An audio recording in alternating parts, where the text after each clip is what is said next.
बिस्मिल्लाहिर्रहमानिर्रहीम। अस्सलाम वालेकुम, मैं हूं जावेद इकबाल और आप देख रहे हैं प्रोग्राम न्यूज़ वॉच। इस प्रोग्राम में हम बात करते हैं दिन भर के अहम वाक़यात और दिन भर की अहम खबरों पर तबसरा लेते हैं अपने माहिरीन से।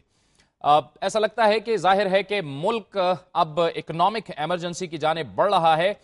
अहम फैसले हो रहे हैं। एक तो 18वीं तरमीम भी हुई है जिसके तहत वफाकी काबीना में कमी की जाएगी। इसके साथ साथ सियासी मुफाहमत की बात होती है और मुख्तलिफ जो सियासी जमातें हैं वो एक दूसरे से रब्ता कर रही हैं। अब से चंद रोज़ कबल पाकिस्तान मुस्लिम लीग क़ाफ की क़यादत चौधरी शुजात हुसैन और मुस्लिम लीग क़ाफ के सेक्रेटरी जनरल मुशाहिद हुसैन सैयद कराची गए। 90 में मुलाकात हुई उनके मुत्तहिदा कौमी मूवमेंट के रहनुमाओं के साथ और मुत्तहिदा कौमी मूवमेंट के कायद जनाब अल्ताफ़ हुसैन से भी उनकी टेलीफोनिक गुफ्तगू हुई।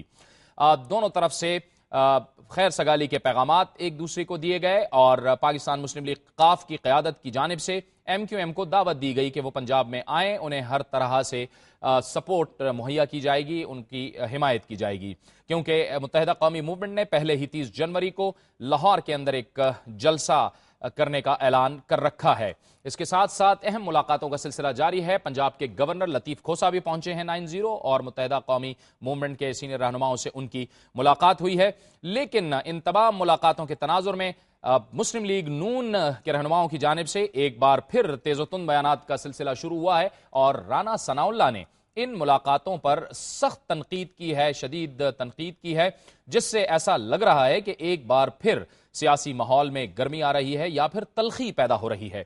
जब मुल्क पहले ही माशी चैलेंजेस का शिकार है और मईशत के हवाले से तबाही के दहाने पर खड़ा है, सियासी मुफाहमत की बात होती है। इस तरह के बयानात जाहिर है कि सियासी मुफाहमत को पर असरअंदाज होते हैं। कितना असरअंदाज होते हैं और कितना नुकसान पहुंचाते हैं, इस इन तमाम मामलात पर बात करेंगे हम और मुख्तलिफ जमातों का रद्द अमल लेंगे। सबसे पहले हम जाएंगे पाकिस्तान मुस्लिम लीग क़ाफ के पास, जिनके सीनियर रहनुमा कामिल अली आगा इस वक्त हमारे साथ टेलीफोन लाइन पर मौजूद हैं। बहुत शुक्रिया कामिल साहब।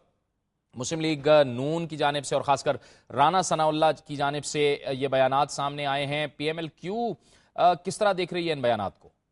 वैसे तो जवेद भाई अगर सही मायनों में देखा जाए तो राना सनाउल्लाह की किसी बात का जवाब नहीं देना चाहिए, क्योंकि उनकी तो जुबान अपनी नहीं है। ज़ाहिर है वो वजीर कानून तो नहीं है, वजीर बदतमीजी है और उनका 90 शारा पे वजीर आला हाउस में बैठ के इस किस्म के बयानात देना ये निशानदेही करता है कि मुस्लिम लीग नून की सियासत क्या है और वो किधर जा रहे हैं। आज अगर अवाम के मसाइल की तरफ देखें तो अवाम भूखे नंगे हो गए हैं और वो बेचारे तड़प रहे हैं, मर रहे हैं। भूख है, अफलास है, महंगाई है, बेरोजगारी है, खुदकशियां हैं, लोड शेडिंग है, करप्शन है और ये 3 साल से मुंह उठा के लोगों को बस घोंसले में रखा हुआ है और उनके मसाइल की तरफ ये लोग नहीं आ रहे। और अगर कोई मसाइल की बात करता है, मसाइल को हल करने की बात करता है, ये कराची के अंदर जो मसला बना हुआ है, मैं समझता हूँ कि सिर्फ हमारी जमात है जिसने के सही किरदार अदा किया है और उसकी क़यादत खुद जाके कराची में बैठी है और 3-4 रोज तमाम फरीकैन से मुलाकातें की हैं। उन्होंने पीपल्स पार्टी से मुलाकात की है, वज़ीर आला से मुलाकात की है, ANP के मुकामी लीडरों से बातचीत की है, MQM के जो कायदीन हैं उनसे बातचीत की है, अल्ताफ हुसैन साहब से बात की है, खिदमत इस्लामी के जो मौलाना ज़ुबैर हैं उनसे बात की है। सब लोगों से मिलकर उन्होंने इस्तदा किया है कि कराची नहीं है, ये पाकिस्तान है, बल्कि गेटवे ऑफ एशिया है। अगर ये इसके हालात ठीक नहीं होंगे तो पाकिस्तान का इक्तिसादी और मुआशी जो हालात हैं वो बदतर होते जाएंगे। तो ये सारी देखें, इससे पहले खुद मुलाकात करते रहे जाके इसहाक डार साहब जो नवाज शरीफ साहब के समधी भी हैं और मैं समझता हूँ कि नवाज शरीफ से के बाद सबसे बड़ी क़यादत है मुस्लिम लीग नून की, वो 90 जाके उनके साथ मुफाहमत की बातें करते रहे हैं। और आज भी कल मेरी बात हुई थी बाबर गौरी साहब से, तो वो बता रहे थे कि मेरे साथ रोजाना राब्ते में है इसहाक डार साहब और हमें मुफाहमत की हमारे साथ बात कर रहे हैं। تو کامل صاحب آپ ہمارے ساتھ آئیے. اس وقت وزیر اعظم یوسف رضا گیلانی قومی اسمبلی میں خطاب کر رہے ہیں. آئیے آپ کو وہ دکھاتے ہیں اور اس کے بعد اپنے پروگرام کا سلسلہ جاری رکھتے ہیں. اور میں اس کی کچھ آپ کو ڈیٹیلز دینا چاہ رہا ہوں کہ 2008 میں یہ انیشیٹ ہوا تھا اور اس میں جو منظوری اس کی دی گئی تھی وہ CDWP جس کی صدارت ڈپٹی چیئرمین پلاننگ کمیشن نے کی تھی. اس وقت سردار آصف احمد علی صاحب تھے, انہوں نے کی اور وہ ستمبر 2009 میں اس کی منظوری دی گئی. اور یہ بعد ازاں یہ منصوبہ ایکنیک میں لایا گیا, اس میں پیش کیا گیا وہ 21 جنوری 2010 کو. اور اس وقت کے وزیر خزانہ جو تھے شوکت ترین صاحب انہوں نے اس کی سربراہی کی اور انہوں نے اس کو منظور کیا.